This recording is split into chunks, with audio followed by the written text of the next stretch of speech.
보세요. 그래서 이제 처용에 대한 이야기가 쭉 나오니까 그리고 처용을 가지고 춤을 췄다. 이제 그런 걸 이제 오방처용무라고 하는 거예요. 오방처용무가 뭐냐면 우리가 이제 동서남북 있지 않습니까? 동쪽, 서쪽, 그다음에 남쪽, 북쪽이 있는 거 아시겠죠? 예, 센터가 있죠. 그래서 이걸 오방처용무라고 하는 거예요. 이 오방처용무란 말이 있어요, 실제로. 그래서 이 처용복장을 하는 그 탈춤을 추는 거예요. 춤을 추는데 그거를 하면 귀신을 쫓는다고 생각을 하는 거예요. 그게 이제 오방처용무입니다. 축사. 그 정도 이해하시면 될 것 같습니다. 되셨죠? 그러니까 제가 다시 말씀드리면 국문학 역사는 이거를 깊이 공부하려고 만약에 여러분 하시잖아요. 제가 장담하는데 이 책 하나 가지고 4년 동안 해요. 여러분이 난 이거 정말 물론 이제 여기 공부 열심히 하시는 것처럼 이게 이게 뭐죠? 펑크 날 때까지 하시면 되는데 그건 아닌 것 같아요. 근데 제가 재밌는 이야기 해드릴까? 예전에 이거 실화예요, 실화. 할 이야기 너무 많아. 여러분 선배 누구라고 제가 말은 좀 실례니까 이분이 얼마나 대단한 분이 계셨냐면 놀라실 거예요. 자, 고전시가 강독 책이 있어요. 고전시가 강독 책이 있는데 옛날에는 출석을 안 들으면 20점을 안 줬잖아요. 그렇죠? 그러니까 이분이 출석 수업을 듣잖아요. 그러면 남부터미널 남부터미널이 아니라 저기 남부지역대학 무슨 북부지역대학 이런 거 있잖아요. 예. 다 지역대학을 다 수업을 다 듣는 거예요. 청강을 해서. 경기지역대학 수원 갔다가 저기 미아지역 갔다가 뚝섬 갔다가 하여튼 자 그렇게 나와. 그래서 책을 이렇게 보면 책이 펑크 날 것 같아. 이분보다 더 심해 진짜로. 근데 시험을 보면 관악해. 아이고. 그것도 뭐야? 시험을 보면. 그러니까 이제 약간 공부라는 것도 좀 이렇게 이제 받아들이는 그런 게 또 있는 분들도 있고 그러시더라고요. 근데 이 시험 보는 건 잘 보지 그러니까 않아요? 시험 과제는 그래도 시험 모르겠어요. 그러니까 이게 또 객관식이 약한 사람들이 또 있어요. 맞아. 객관식이. 제가 객관식이 약해요. 그냥 이거 나는 완전 헷갈려갖고 뭐가 먼저. 과제는 작년에도 다 F를 맞았는데 이 객관식 네, 객관식이 어려워요. 아리까리 해갖고 그래. 맞아요. 소리 끄고. 그래서 찍어야 그러니까 원래 문학은 이렇게 그 객관식으로 내면 안 돼요. 원래 객관식으로 내면 안 되는데 어쩔 수 없어. 자, 하여튼 그래서 신라에 5가지 놀이가 있었다. 그래서 이제 채치원의 시 향악, 자병, 오수라는 것에 이제 이렇게 여러 가지가 있었다는 거 이렇게만 알면 돼요. 이걸 다 금으로 된 이제 환 있고 월전 여러 가지가 있는데 이런 그 5가지의 그 놀이가 있었다 이렇게만 알면 돼. 이거 나중에 이거는 좀 더 여러분이 배우실 건데 이제 68쪽을 보세요. 여기 보면 좀 더 나오니까 거기 그 3번째 단락을 보면 2번째 단락이 둘째 줄에 산예. 여러분 사자춤이라고 할 때 산예라고 할 때 예자가요 사자 예자예요. 사자. 그래서 산예가 이제 산에 있는 사자 이런 뜻입니다. 그러니까 이 신라에 사자가 없어서 외국에서 들어온 거다 이런 얘기고요. 그 다음 단락에 금환이란 말 있죠. 그 다음 단락 둘째 줄에 네. 금환 금빛 방울.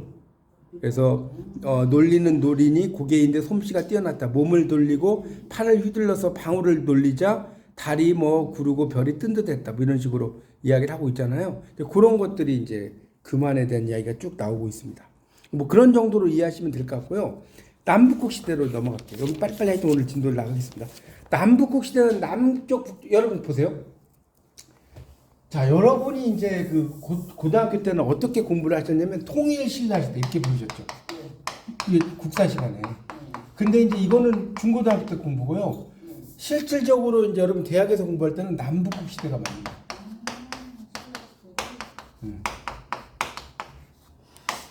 통일신라 시대라고 많이 들어보셨잖아요. 네. 고구려 백제 신라 이렇게 해서 후삼국 나오고 그런 거 있잖아요. 네. 하여튼 가야도 있고. 그러니까 밑에 고구려 백제 신라 가야가 있었잖아요. 옛날 가야가 유명했잖아요. 위에 발해가 있었잖아요. 소리 유명해. 네. 그러니까 이게 북쪽이고 이게 남쪽이란 말이에요. 그래서 남북국 시대라고 하는 거예요. 어렵지 않잖아요. 그러니까 남북국 시대가 뭐지 이렇게 생각하시면 안 돼요. 그래서 이제 그때 발해 문학이 나왔다는 거예요. 그래서 이제 발해가 그 발해는 여러분 다른 거 볼 거 없고 그 밑에서 2번째 단락에 해동성국이라는 말이 있어요. 있죠. 바다 동쪽에 번성하는 나라. 해동성국이란 말이 그런 뜻이거든요. 바다 동쪽에 뭐라고요? 번성하는 나라. 해동성국. 있었다. 그렇게 알면 돼요. 그래서 이제 발해도 거기 70쪽을 넘겨 보시면 발해 뭐 여러 이제 작품들이 이제 쭉 나오는데 하나쯤 여러분이 알아두실 것은 정해공주 묘비가 있어요.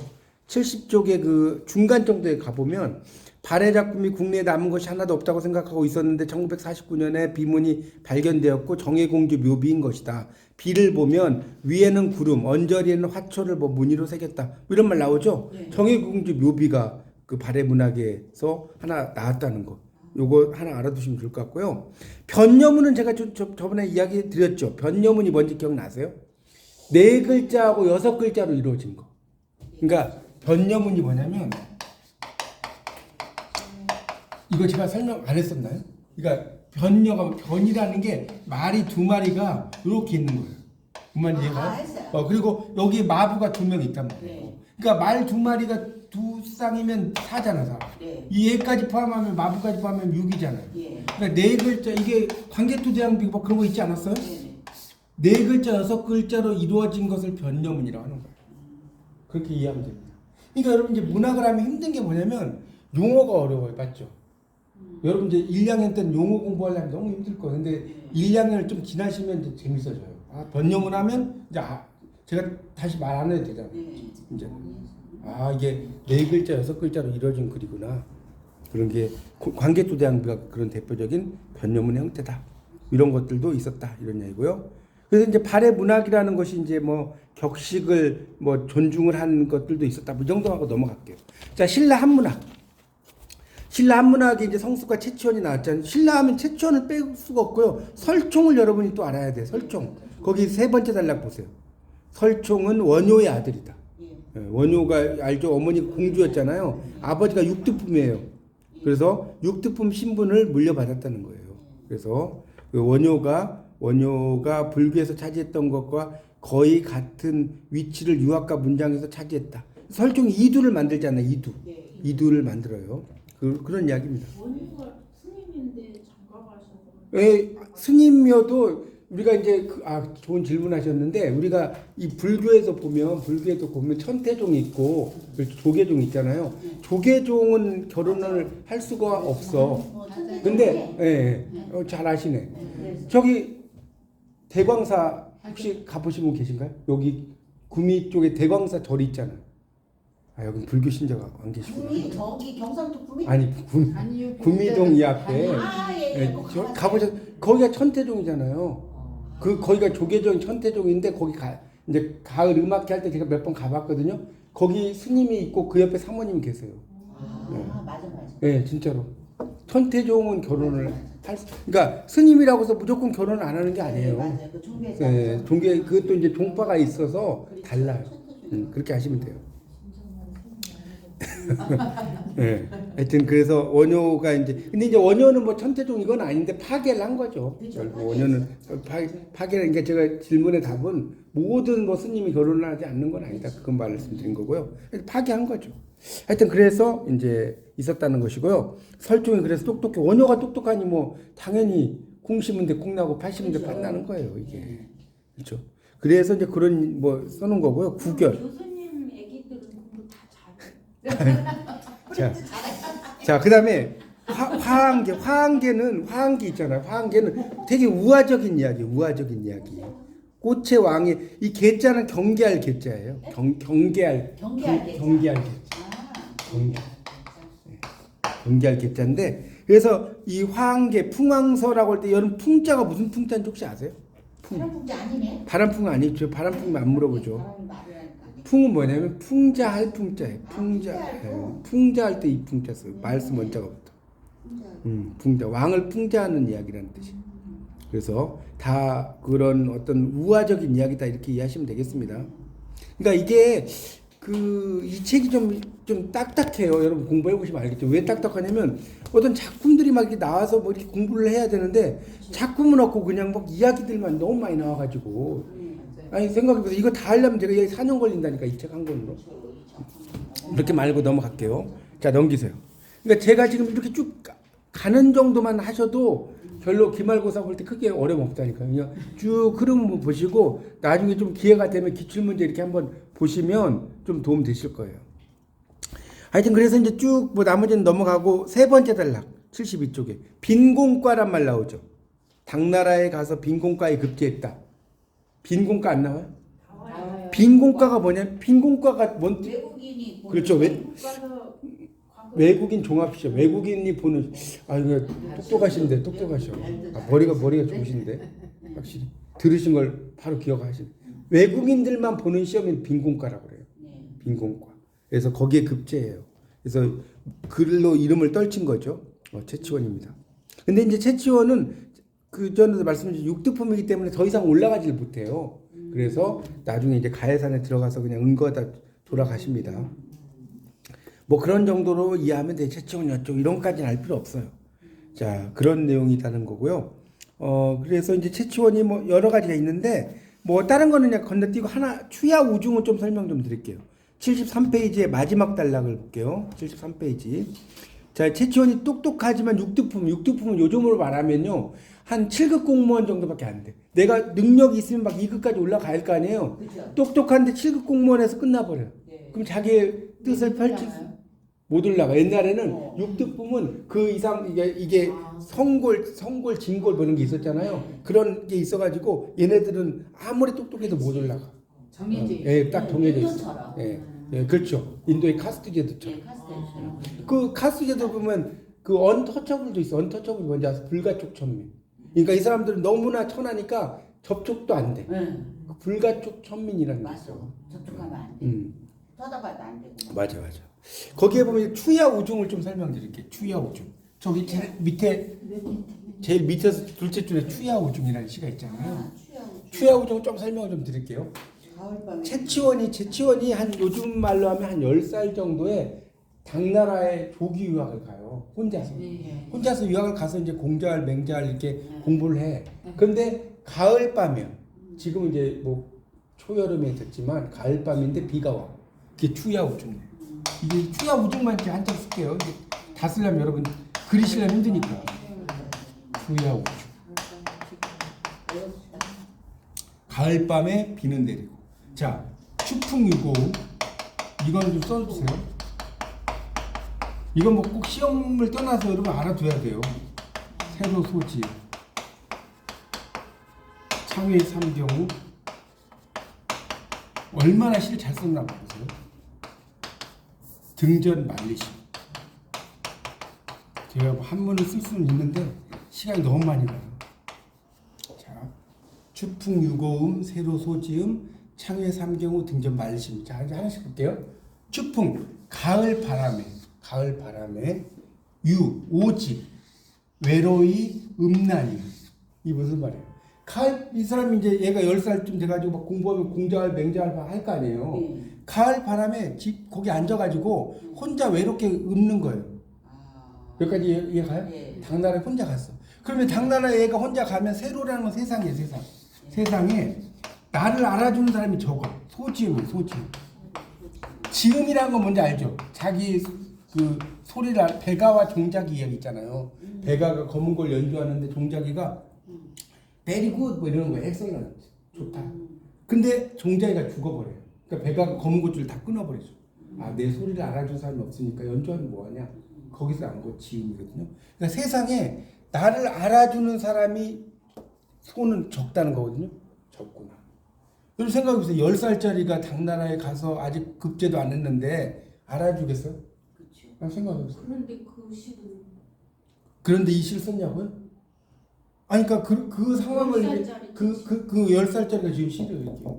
그렇지. 이건 아무것도 아니에요. 다 이율곡은 7살 때도 시를 썼는데. 맞아. 그러니까 세상에 날 알아준 사람이 적어요. 창밖에 삼경에 비가 내. 삼경은 밤 11시부터 새벽 1시까지.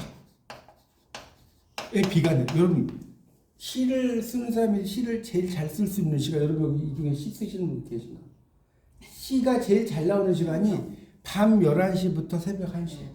그럼 낮에는 시가 저도 시를 좀 1집 내고 2집 한 뭐 100여 편 썼는데 낮에는 안 써줘 잘. 밤에 써줘요. 밤에 막 필받을 때 이거 썼다가 지웠다가. 그런데 하여튼 그러니까 시는 뭐냐면요 12시 있죠. 12시 땡 있죠. 12시 되기 전부터 12시가 넘어갈 때 그때가 또 술이 잘 받아요. 맞죠? 술 좋아하는 사람. 그리고 또 이게 그렇습니다. 하여튼 그래서 새벽 삼경인데 비가 내려. 그러니까 삼경에 비까지 내리면 끝내줘. 볼 것도 없어. 막 시가 줄줄 나오는 거야. 등전 말리심. 등불 앞에 고향을 향하는 마음이 말리를 달리는 거야. 멋지지 않아요? 네. 가을바람에 오직 외로이 읍나니 세상에 나를 알아주는 사람이 적구나. 창밖에 새벽비는 쓸쓸하게 부슬부슬 내리는데 약간 의역을 하는 거야. 부슬부슬 내리는데 이거를 창밖에 밤 11시부터 새벽 1시 사이에 비가 오는 이건 말이 안 되잖아요. 네.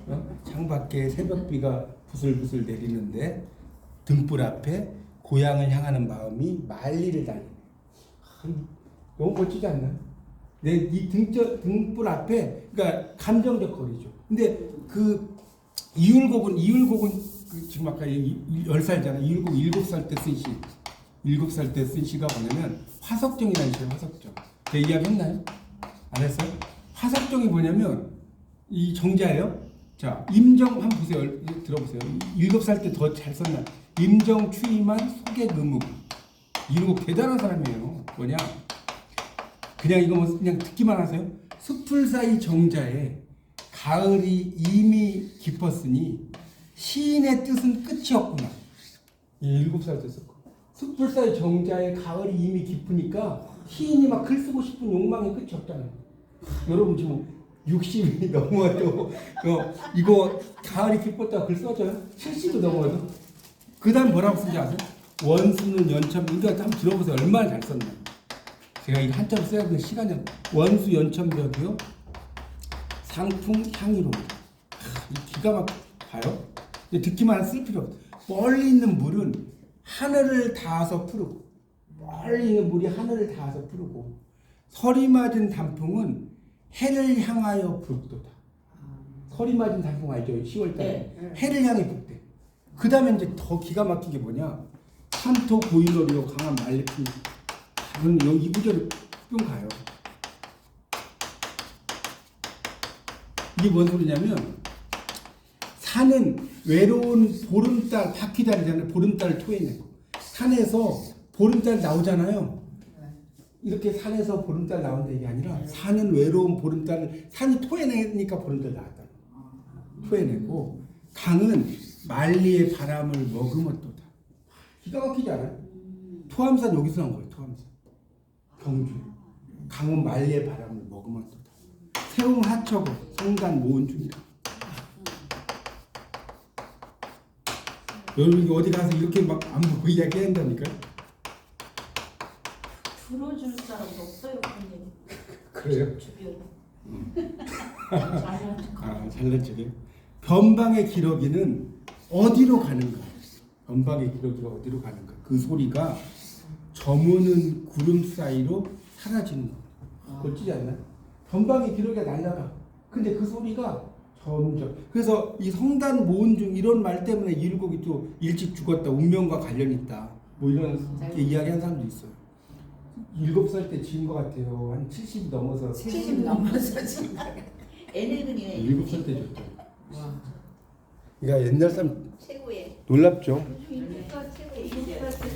근데 여러분 이런 거 그러니까 저는 이게 국문학 공부지만 이런 걸 좀 이제 공부를 했으면 좋겠어. 막 어디 사람들하고 막. 근데 이게 국문학을 공부를 해야 된다는 또 강박관념이 있기 때문에 그냥 저 아는 애 5살짜리가요. 예.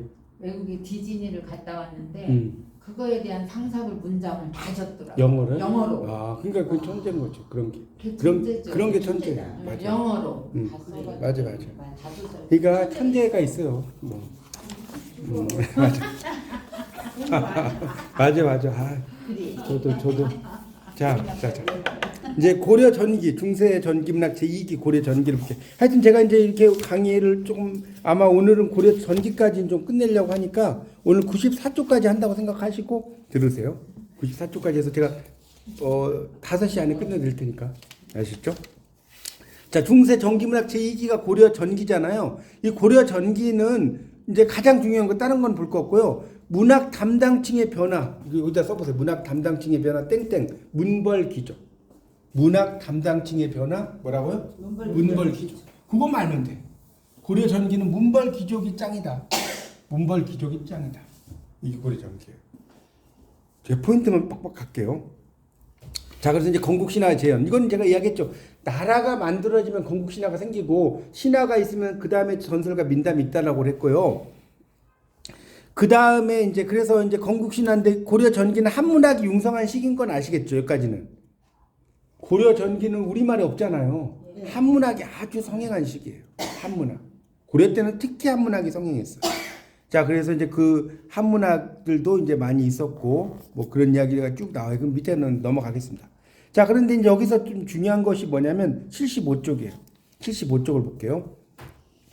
75쪽에 보면 이제 신화가 나오는데 여기 보면 특히 이제 견훤도 이제 많이 나오잖아요. 견훤 그 뭐 후백제 견훤 들어보셨죠? 부산국어 할 때 그 견훤에 대한 이야기가 나와요. 그게 75쪽에 한 두 번째 단락에 10줄쯤 쭉 내려와 보세요. 그러면 견훤을 주인공으로 한 이야기는 네 가지로 전한다. 뭐 이런 말이 있을 거예요.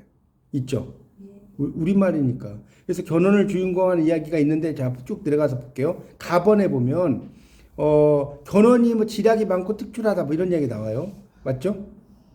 그 밑에 있잖아요. 가은연에. 그리고 견훤은 신라 혈통을 이어받았다. 그 다음에 광주 북촌 부잣집 딸이 자주색 옷을 입은 남자가 밤마다 찾아와서 자고 가자 아버지가 시키는 대로 긴 실을 꿰은 바늘을 남자의 옷에 찔렀더니 바늘이 큰 지렁이 허리에 꽂혀 있었고 그래서 낳은 애가 견훤이.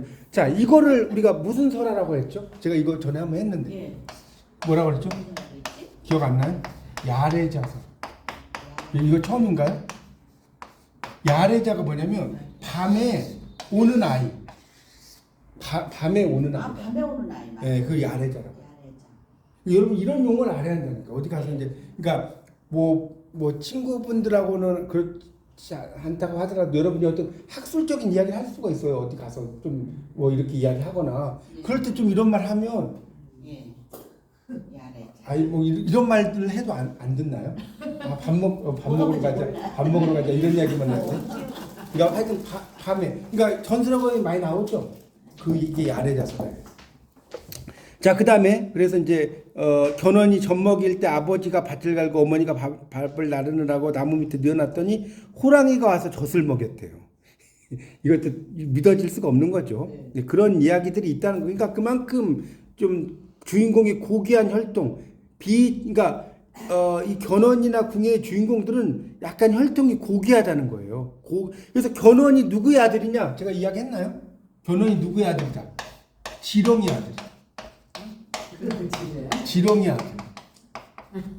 여러분 아까 서동이 용의 아들이었죠. 서동이 용의 아들. 서동이 어떻게 태어난지 모르시나요? 서동이 어떻게 태어나냐면 그 부여에 가면 궁남지라는 데가 있어요. 궁남지. 궁의 남쪽에 있는 연못. 궁남지 가보셨어요? 여러분 너무 이제 인생을 좀 좀 재미없게 사셨다. 저는 뭐 공부도 많이 했지만 저는 여행 가는 걸 무진장 좋아해갖고요.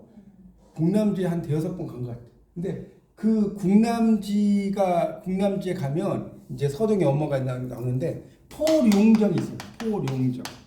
포룡정이 뭐냐면 용이 껴안는 정자. 용이 껴안는 정자라는 뜻이에요. 정자가 있는데 그러니까 뭐냐면 서동의 엄마가 이렇게 이제 그 연못 있잖아요. 막 주변에 가는데 갑자기 용이 나타나가지고 서동의 엄마를 껴안았어. 그래서 그 사이에 뭐가 났어요? 서동이 났다. 그런 이야기거든요. 그러면 실제로 이게 용이라기보다는 뭐겠어요? 귀족이죠. 여러분 용이겠어요? 용의 눈물이 뭐 하늘에 있는 용이 눈물을 흘린다는 뜻 아니잖아요. 막 이해가시죠? 귀족 또 왕의 아들이라는 뜻이에요. 서동 왕의 아들이라고. 그런 의미거든요. 그러니까 지렁이 아들은 지렁이가 실제 무슨 지렁이가 어떻게 아들을 낳습니까? 그게 아니라 귀족의 아들이다. 이렇게 이해하셔야 된다. 아시겠죠? 그렇게 정리하시면 됩니다. 뭐 그런 내용들로 이제 막 나와요. 그러니까 그만큼 이제 주인공의 비범한 어떤 특징을 보여준다. 이렇게 이해하시면 될 것 같아요. 넘겨보세요. 그리고 이제 궁예도 마찬가지. 궁예도 아주 이제 그런 출생. 자, 76쪽에 그 세 번째 단락을 볼게요. 세 번째 단락을 보시면 76쪽에 궁예를 두고 한 이야기는 찾으셨어요? 76쪽에 그래서 삼국사기 열전에 전하는데 고귀한 혈통을 지니고 비정상적으로 출생했다 이런 말이 있죠. 76쪽의 세 번째 단락의 셋째 줄에 있잖아요. 그러니까 제가 그런 얘기 했잖아요. 석가모니가 어머니 어디서 나왔다? 겨드랑이에서 태어나. 그거 아세요? 네. 겨드랑이 태어났는데 태어나자마자 8발을 걸어갔다는 거예요. 8발을. 이 말도 안 되는 이야기. 네. 그러면서 천상천하 유아 독존이라고 했다는 거예요. 천상천하에 나 혼자 존재한다. 뭐 이런 그런 것도 그렇고 노자는 엄마가 80년 동안 임신을 해요.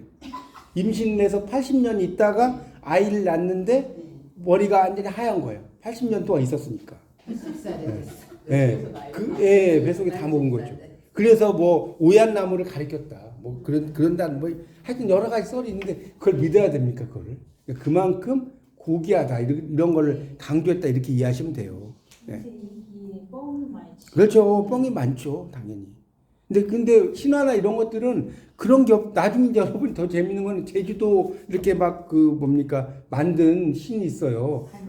그렇죠. 마구알몸 이런 것들 보면 얼마나 웃기는지 몰라요. 이게 진짜인가 가짜인가 뭐 그런 이야기가 있는데 그건 나중에 또 이야기할게요. 그래서 그런 것 궁예도 마찬가지다 이런 정도로 하고 넘어가겠습니다. 이거 여기는 제가 크게 보겠습니다. 이거 다 할 수가 없으니까. 그 다음에 77쪽 다른 거 건너뛰고요. 고려 건국신화 6.1.2.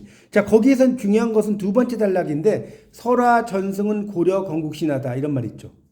예, 제가 포인트만 밑줄 주세요. 설화를 전승을 한 것이 고려의 건국신화라는. 그러니까 고려는 이런 건국이 되면서 여러 가지 이야기들, 설화들 이런 것들을 다 모아가지고 이제 됐다는 거예요. 그래서 이제 보세요. 그런 내용이면서 궁예를 내몰고 후삼국을 통일한 왕건을 위대한 인물이라고 하면서 조상들까지 들먹인 이야기가 생겨난다는 거예요. 그래서 이제 그런 여러 가지 설화적인 것을 잘 받아들였다 이런 정도로 이해하시면 될 것 같고요. 그 다음에 이제 뒤로 넘기세요. 79쪽. 79쪽으로 가보면 뭐 도설가 이런 거는 몰라도 돼요. 신라 전기의 향가 행방으로 가겠습니다. 신라 전기. 고려 전기. 그 향가라는 건 제가 이야기했죠. 신라의 노래인데 신라로만 가는 게 아니라 고려 때까지 가요. 고려 때까지 가. 고려 때 가는 대표적인 작품이 뭐라고 그랬더라? 그 고려의 향가의 대표적인 게 뭐냐면 도이장가예요. 이게 뭔 뜻이냐면 두 명의 장수를 애도하는 노래. 도이장가. 그래서 이 장이 누구냐? 김낙과 신순경. 이 사람들 누구냐? 자 왕건이 나중에 이제 여러분 대충 이야기 들으셨죠? 싸움이 막 일어나가지고 왕건이 죽게 생겼어. 그러니까 왕건의 옷을 입어. 얘네들이 이 사람들이 옷을 입고 싸워요. 왕건은 도망갔어. 그렇죠? 그리고 죽어 이 사람들이. 그러니까 대단한 인물이 아니에요. 왕의 옷을 입고 싸우다 죽었단 말이에요. 그래서 이 사람을 애도하는 노래가 도이장가예요. 근데 도이장가는 그렇게 뭐 작품성이 뛰어나진 않아요. 그냥 도이장가 정도만 여러분이 이해하시면 되지. 도이장가가 그렇다. 뭐 도이장가의 작품성은 그렇게 높진 않다. 그렇게 이해하시면 될 것 같습니다. 그래서 이제 신라의 그런 작품들이 이제 오는데 자 뒤로 가보세요. 뒤로 가보세요. 거기 80쪽. 다른 거는 그냥 다 뺄게요. 빼고 거기 그 네 번째 단락으로 갈게요. 80쪽에 고려 전기 한가가 거기 볼게요. 신라에서만큼 위세를 떨치지 못했다. 저 말이 맞죠? 고려 전기는 힘이 다 빠져버려요. 신라의 노래하고는 비교가 안 될 정도로 못해. 자 그리고 이제 예종이졌어. 이 도이장가가 예종이에요. 네 줄 내려오면 예종이 1120년에 지었다는 도이장가는 나오잖아요. 그 한자 도자가 이게 애도할 도자예요. 여러분 사도세자라는 게 왜 사도세자냐면 생각할 사자에 애도할 도자. 그래서 사도 그거 아시죠? 영조가 사도세자 그러잖아요. 이 애를 생각하고 얘를 애도한다는 거 비수에 갇혀갖고 죽잖아요. 그래서 사도세자예요. 그래서 하여튼 그래서 도이장가를 지었다는 거예요. 그 정도 알면 되고 그 다음에 정서의 정과정곡이라는 게 있어요. 그 밑에 보면 있죠. 정서가 지은 정과정곡은 뭐냐면 정서가 나중에 그 충신이었는데 유배를 갔는데 이런 거예요. 정과정이 이제 대충 쉽게 설명하자면 저는 당신에게 열심히 일을 했는데 왜 당신은 저를 이곳에 쫓아내셨습니까? 내가 정말 충신이라는 것은 하늘이 알고 별이 알고 뭐 이런 거 있죠. 달이 압니다. 왜 저를 그런 이야기예요. 그게 뭐다? 정과정곡이에요. 그러니까 지금은 여러분이 작품을 감상하는 시간이 아니기 때문에 그냥 그 정도만 이해. 나중에 기회 되면 정과정곡은 작품으로 보도록 하겠습니다. 자, 그래서 81쪽 보세요. 네. 이런 식으로 가면 뭐 그렇게 어렵지 않잖아요. 제가 큰 틀 잡아드리면 가니까. 도의장가 81쪽 두 번째 단락 보세요. 도의장가를 지은 사연이 나옵니다. 예종이 1120년 서경에서 팔관회를 보는데 팔관회가 불교행사라고 그랬잖아요. 허수아비 둘이 관복을 갖추어 있고 말을 타고 뛰면서 뜰을 돌아다니더래요. 허수아비 둘이. 이상하게 여기 묻자 좌위에서 이분들은 신순겸과 김낙입니다. 나오죠? 김낙과 신순겸. 그러자 슬픔에 잠겼던 예종은 감격해 두 공신의 후예를 묻고 그러니까 한시와 함께 향가를 지었대요. 그게 이제 도의장가예요. 그래서 그 밑에 설명이 나오죠. 신순겸과 김낙은 나오잖아요. 태조 왕건이 팔공산에서 견훤과 싸우다가 궁지에 몰렸을 때 왕건을 대신해서 죽었다 나오잖아요. 그래서 그 공적을 높여가지고 한 거다. 그렇게 이해하시면 됩니다. 그럼 밑에 있는 거는 그냥 넘어가고요. 그 다음에 벌곡조라는 게 하나 나올 거예요. 좀 내려가다 보면 다음 단락에. 예종은 벌곡조라는 노래도 지었다. 그러니까 벌곡조가 뭐냐면 뻐꾸기 노래, 뻐꾸기. 예, 벌곡이라는 게 벌곡조가 뻐꾸기예요. 뻐꾸기라고. 그래서 고려사 악질을 보면 예종이 자기 잘못이나 정치의 득실을 알고자 해서 언로 말길을 크게 열었지만 신하들이 두려워해. 그래서 벌곡이란 잘 우는 새, 뻐꾸기라고 볼 수 있다. 나오죠? 벌곡이란 게 뻐꾸기라고 밑에 나오잖아요. 그런 이야기가 나옵니다. 그래서 이게 이제 이 뻐꾸기 노래 벌곡조가 뭐냐면 어떤 충신과 간신에 대한 이야기를 이렇게 뻐꾸기로 써요. 거기 82쪽을 볼까요? 82쪽에 보면 첫째 줄에 벌곡조에 견주면 자기 잘못이나 정치의 득실을 솔직하게 말하면서 신하들이 뻐꾸기처럼 물어줄 걸 기대했는데 비둘기인 양 울고 말았다는 거예요. 그러니까 비둘기는 그 민요에서 볼 수 있죠. 그런 이야기를 씁니다. 그러니까 결국은 신하들이 충성을 다할 걸 바랬는데 충신이 아니라 간신이다 이런 이야기예요. 그게 뭐예요? 벌곡조다. 그 정도까지만 여러분 지금 2학년이시니까 알아두세요. 신하들이 충신이 아니고 뭐다? 간신이었다. 이런 이야기를 써놓은 겁니다. 그렇게 정리하면 돼요. 그 다음에 이제 정서가 이제 정과정을 쓴 사람이었잖아요. 정서. 거기에 이제 보면 정서에서 쭉 내려가다 보면 아까 정서의 정과정도 제가 이야기했죠. 아, 저는 잘못한 게 없는데 왜 저를 벌하십니까? 이런 이야기라고 했잖아요. 그러니까 쭉 내려가 보세요. 쭉 내려가면 밑에서 한 7, 8째 줄 가보세요. 사내가의 잔존 형태다. 이런 말 나와요? 네. 사내가가 뭐냐? 고뇌를 이야기한 노래. 제가 계속 이야기했잖아요. 사뇌가. 아까 사구체 한가는 사내가가 없다고 그랬잖아요. 8구체, 19체가 있다고 주로. 그래서 원과 연결돼. 그리고 원자가 원망할 원자잖아요. 그러니까 연결된다는 거예요. 원가하고. 그 이야기만 알면 돼. 자, 그 다음에 고려 한문학의 출발점. 그러니까 이렇게 여러분 제가 조금 이제 감이 오세요? 어떻게 공부하는지? 이런 식으로 하면 돼. 그 국문학의 역사는요, 뭐 이걸 막 하나부터 이잡듯이 잡는 과목이 아니에요. 그거는. 자, 83쪽. 고려 한문학의 출발점이라고 나왔죠. 거기서는 당연히 위에는 몰라도 돼. 두 번째 달 6.3.2 최승로, 박인양, 김항원인데 광종이 과거제도를 실시했다. 이거는 국사 시간에 나왔을 거예요. 광종하면 과거제도하고 노비안건법 들어보셨죠? 노비를 다 이렇게 풀어주고 노비안건법 그걸 이야기한 거예요. 뭐 쌍기까지는 몰라도 돼. 광종이 그 다음에 최승로 그 다음 단락에 육두품 출신인 아버지가 신라의 벼슬한 대력이 있는 집안에서 태어났어요. 그래서 최승로도 되게 유명한 사람이었죠. 그런 최승로에 대한 이야기도 나오고 있습니다. 그러니까 다 그런 그 신라 시대는 불교 이런 것들을 또 많이 숭상한 나라였다는 것이 이야기가 쭉 되고 있습니다. 그래서 이제 그런 내용이고 박인양이 나와요. 거기 84쪽 볼까요? 제일 마지막 단락. 박인양이 나와요. 그럼 박인양 하면 여기는 자세히 설명이 좀 안 나왔는데 이걸 좀 써드릴게. 박인양 하면 여러분이 꼭 알아두실 작품이 있어요. 지금 아직 2학년이 잘 보실 거니까. 수이전이라는 작품이 있어요. 박인양 하면 수이전 제가 이거 한자로 쓸게 제가 한자로 안 쓰려고 하는데 어쩌세요.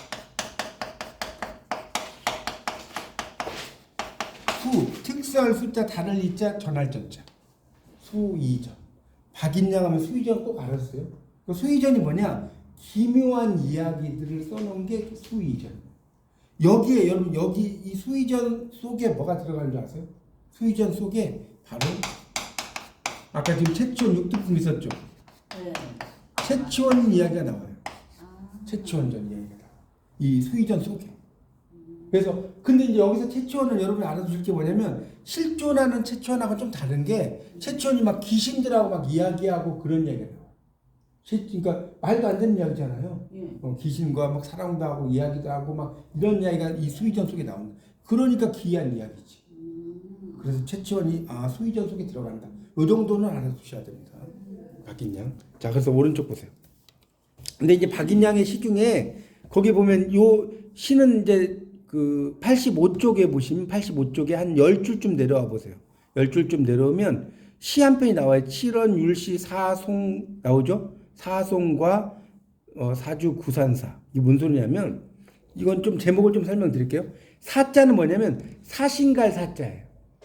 거기 85쪽 한 10줄 정도 찾으셨어요?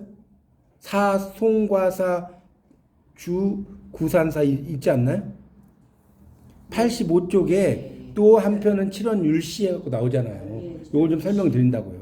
사자가 사신 간다고 송은 송나라, 관은 지나간다.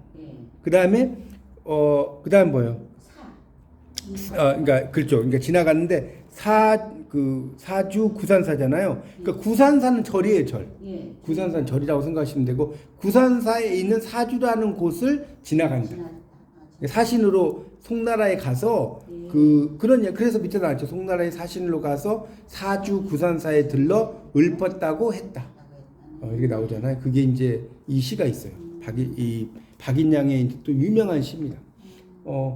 이건 나중에 이제 여러분 기회가 되면 이제 그 작품을 좀 감상하는 시간을 갖는데 어쨌든 이 시는 엄청나게 막 동적인 이미지와 정적인 이미지 이런 것들을 잘 연결시킨 작품이다. 이 정도로만 좀 알아두시면 좋을 것 같아요. 그리고 이제 수의전이 그 밑에 나왔죠. 박인양은 수의전을 엮었다. 신라 일에 설화를 모아서 환상을 펼치고자 했다. 이런 얘기 나옵니다. 그런 게 바로 박인양. 그 김항원은 몰라도 됩니다. 이분은 별로 유명한 사람이 아니에요. 넘기세요. 불교 문학의 재정립 이름이 나와요. 당연히 불교 국가니까 불교 문학이 정립이 됐다. 이렇게 알면 돼요. 불교를 이렇게 정립이 됐는데 그 86쪽의 마지막 단락을 좀 볼게요. 마지막 단락을 보시면 선종의 승려 가운데 이름과 작품을 남긴 사람으로 탄현이 있다. 그동안 선종은 궁지에 몰려서 선문구산으로 분열됐다가 여러분 선종과 교종의 차이가 뭔지 혹시 아세요? 이거 다 국사시간에 나오는 이야기인데 네, 이건 조금 설명을 해야 돼요. 이 교종하고 선종을 좀 여러분이 알아주세요. 들어는 보셨죠? 들어는 알려드릴게 확실히. 교종은 경전 중심 플러스 참선. 자, 선종은 참선 중심 플러스 경전. 그러니까 어떤 분은 교종과 선종의 차이가 뭐냐고 물어보면 이렇게 대답하는 분이 제가 많이 봤어요. 교종은 경전만 읽는다. 불교 경전이 한두 개입니까? 금강경부터 시작해서 막 엄청난잖아요. 그것만 읽는 게 교종이 아니라 교종도 참선을 해요. 그러니까 쉽게 말하면 일식집 가면 메인하고 스키다시가 있잖아요. 여러분 일식집 회 먹으러 가죠. 근데 막 튀김도 나오고 뭐 감자튀김 뭐도 나오고 막 나오잖아요. 이해 가시죠? 그러니까 물론 이제 뭐 튀김 먹으러 가는 사람도 있긴 한데 이 경전 중심이 아주 강하면 교종 이렇게 알아요. 아시겠어요? 이거는 삼선 중심이 아주 강하면 선종이에요. 그러니까 이거를 정말 여러분 그렇게 아신 분 계셨을 텐데 교종은 경전만 있고 선종은 참선만 하는 게 절대 아니라고. 여러분 잘못 알고 계시는 게 뭐냐면 선종 이렇게 참선하는 스님들 많이 있잖아요. 이분들은 책은 안 읽고 그냥 앉아갖고 참선만 하나. 천만의 말씀이에요. 그러지 않아요. 경전 다 읽어요. 근데 요게 메인이라는 거지. 그러니까 이건 뭐 시험을 떠나서 여러분이 상식을 알면 좋잖아요. 교종과 선종을 들어는 봤는데 공부라는 건 그런 거예요. 여러분 꼭 시험을 위해서만 공부하는 건 아니잖아요. 그러니까 알아두시라고. 하여튼 그래서 이 선종 승려 가운데 이 탄현이 있었다. 그런 이야기 써놓은 겁니다. 그렇게만 알면 돼요. 탄현이 있었다 정도만. 뭐 다 할 필요도 없어요. 자, 설화와 역사 사이로 가겠습니다. 87쪽. 자, 그래서 이제 민간 전승의 자료들이 이제 뭐 여러들이 이제 여러 개로 모으는데 다른 건 또 건너뛰고요. 88쪽의 두 번째 단락으로 가겠습니다. 거기 보면 한편 다음에 고려는 국가 통치에서 신화를 청산하는 방향으로 나아갔다. 거기다 밑줄 쳐서요. 고려는 두 번째 단락. 국가 통치에서 신화를 청산해. 신화라는 거는 제가 이야기했죠. 나라가 만들어지면 무조건 신화가 생겨. 예. 그리고 나서 조금 지나서 전설과 민담이 나와. 그거 말면 돼요. 그래야 이해하시면 되겠고요. 자, 수의정과 삼국사기. 그래서 이 책이 보면 재밌는 게 나온 게 또 반복이 많이 돼요. 그래서 재밌어요. 자, 수의전 나오죠? 설화집이다. 그래서 언제 누가 만들었는지 확실치 않다. 그러니까 박인양의 수의전이라고 했는데 이게 이제 과연 박인양이 만들었을까라고 이제 이야기를 해요. 학계에서 뭐 이제 이야기를 하는데 이제 뭐 근데 이제 일반적으로 박인양으로 보는 사람들이 많아요. 그런데 자, 이제 그 밑에 볼게요. 수의전에는 원본과 개작본이 있을 때요. 원본은 신라 때 채치원이 지었을 듯 하다. 채치원. 왜 이게 이제 재밌어지는 거야? 왜 재밌어지냐면 자, 봐요. 수의전에 채치원이 들어갔다고 그랬죠. 이제 이런 게 공부의 재미라니까. 채치원이 들어갔다고 그랬죠. 예. 그러면 채치원도 육두품 출신이야. 근데 그러면 아마 채치원이 들어갔다는 건 채치원이 썼을 가능성도 있었어. 있죠. 그 이야기예요, 지금. 그럼 좀 이해가 쉬워요? 채치원이 들어갔기 때문에 채치원이 들어갔을 거라는 거예요. 그런 이야기예요. 그래서 이제 고려로 넘어오자 고본 수의전, 뭐 신라 수의전을 일컬어졌는데 채치원을 주인공으로 했고 개작본의 작자가 박인양이었을 거다. 그러니까 원래 수의전을 잘 보세요. 자, 수의전을 다시 지금 88쪽의 마지막 단락을 좀 설명하고 있는데요. 자, 88쪽에 이게 가신다고요? 흐름 끊어서 죄송해요. 예, 괜찮습니다. 예. 급한 일이 있어요. 네, 예, 알겠습니다. 그래서 자, 제가 영상 올려드릴 테니까 그 채치원이 있는데 채치원이 저자가 아닐 수 있다는 거예요.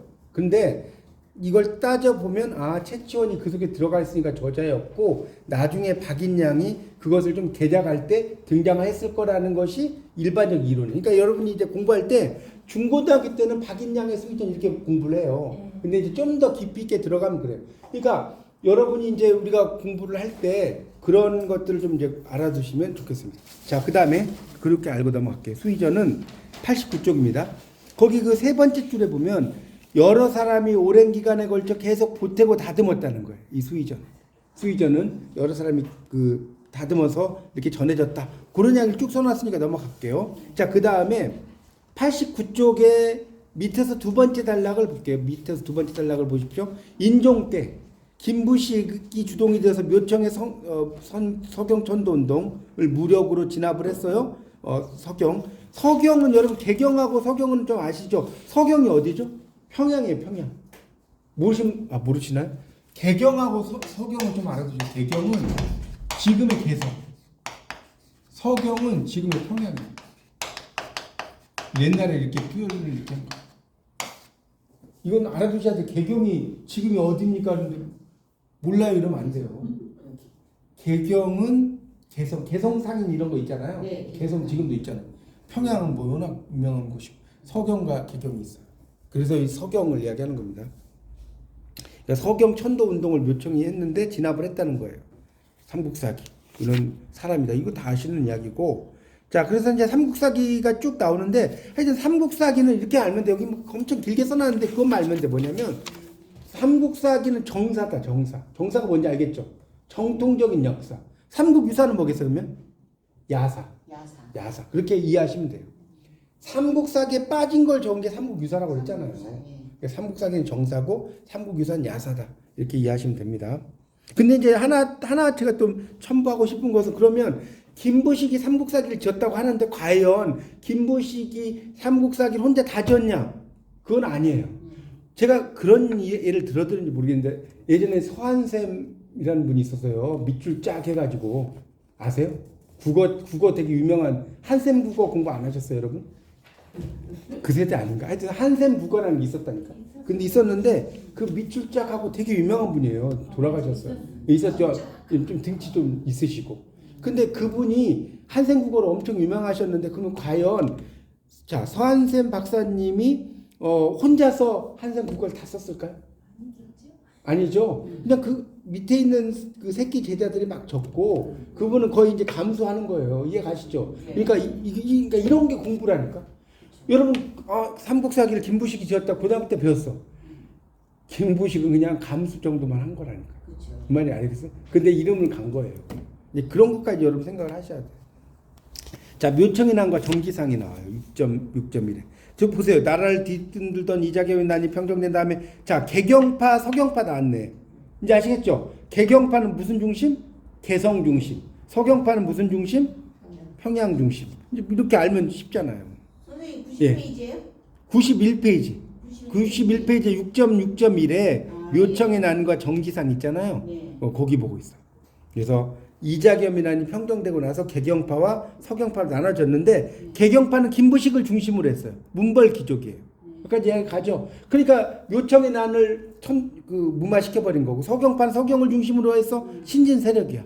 그래서 김부식 일파가 경쟁자 이자겸 일당이 제거된 걸 계기로 문벌 귀족의 이익을 옹호하는 방향에서 질서를 회복하고자 했다. 이렇게 써놨습니다. 뭐 그런 정도만 이해하면 돼. 문벌 귀족이 그 서경 천도 운동을 했는데 그걸 없앴다. 자, 정지상이 나와요. 이제 정지상 이야기를 안 할 수가 없어요. 자, 92쪽 보세요. 92쪽. 92쪽 보세요. 거기 그 세 번째 단락을 볼게요. 세 번째 단락. 김부식이 이끈 개경파는 신라 정통론을 확인하고 시대의 의의를 강조하며 귀족 불교와 제휴한 유학으로 이단을 물리쳐야 한다는 노선을 천명했어요. 그러니까 이분들은 문벌 귀족이니까 뭐 그런 사람들이고 그 다음 단락에 이제 정지상이 나오죠. 정지상. 근데 정지상은 여러분 꼭 알아두실 게 뭐냐면 정지상은 천지였어요. 아까 제가 시작할 때 이야기했죠. 대동강수 하시진고 별루년년 참록파라 기억나요? 김수월 시하면서 대동강물이 언제 다 마를 것인가 해마다 사람들이 이별의 눈물을 찔찔찔 흘리니까 대동강물을 안 바른다는 거예요. 엄청난 뻥이잖아요. 그걸 쓴 사람이야. 근데 이제 여기서 보면 이걸 좀 이야기를 안 할 수가 없어요.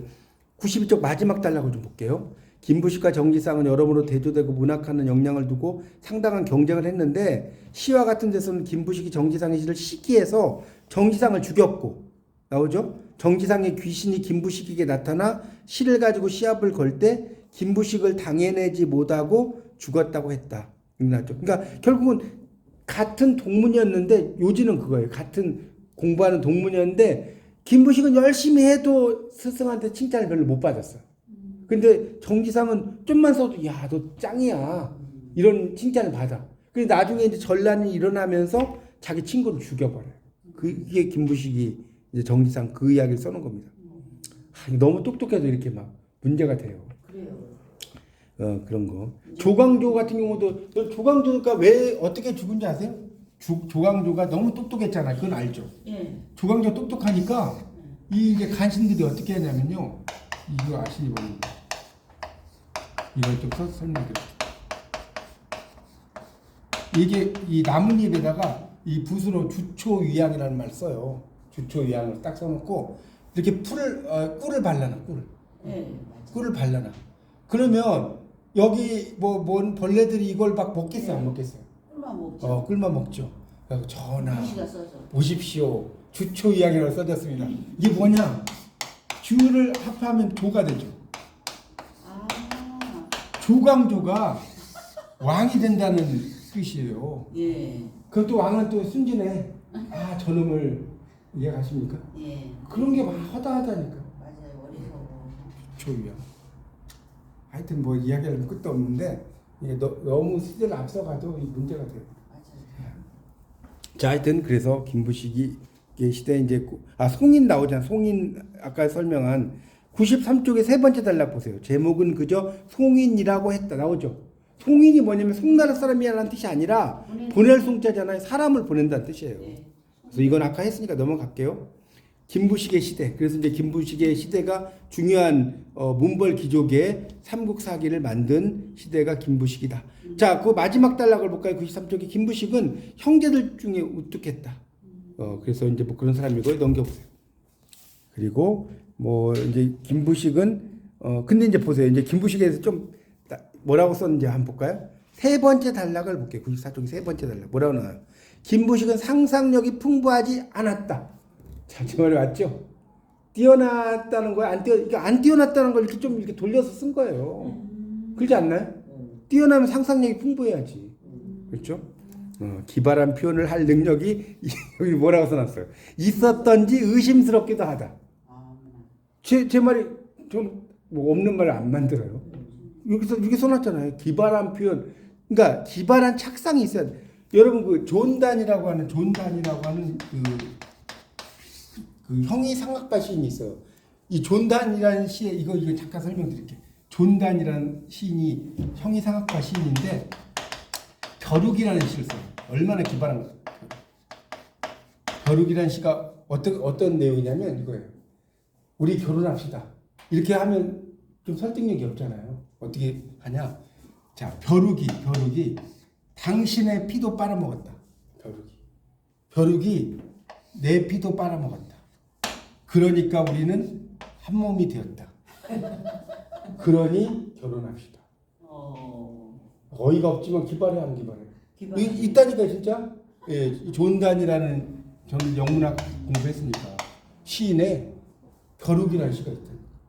그러니까 이렇게 막 천재들은 상상력이 탁월해. 말도 안 되는 이야기인데 들어보니까 말이 안 되는 것 같기도 하고 되는 것 같기도 하고 그렇죠. 이런 게 좀 부족하다는 거예요. 자, 그래서 다시 그 삼국사기 열전에는 명편이라는 게 있지만 자기 창작은 아니고 다듬은 결과다 이렇게 나왔잖아요. 상식에서 벗어나지 않은 착상에다 고사를 적절하게 합의했다. 자기 느낌을 나타내는 시도 있긴 해. 그런데 뭐 그닥 아주 뛰어난 건 아니다. 그런 이야기예요. 읽어보면. 그렇죠? 그리고 내려가다 보면 김부식의 이제 원찰이다. 그러니까 원찰이란 건 뭐냐면 김부식이 이제 소원하는 것을 만들기 위해서 전해지도록 만들기 위해서 만든 사찰이다 이런 뜻이에요. 찰이라는 게 사찰, 절. 원할 원자. 누릴 수 있는 영화는 다 차지했기에 새삼스럽게 생기는 범민마저 해소하려고 유학보다 더 높은 정신세계를 구현하고 있는 불교에 기여하죠. 뭐 이 시대는 다 불교 국가니까 절을 세워서 기원하는 데서도 특권을 누렸다. 이렇게 나옵니다. 그래서 이제 김부식까지 제가 설명을 좀 드렸습니다.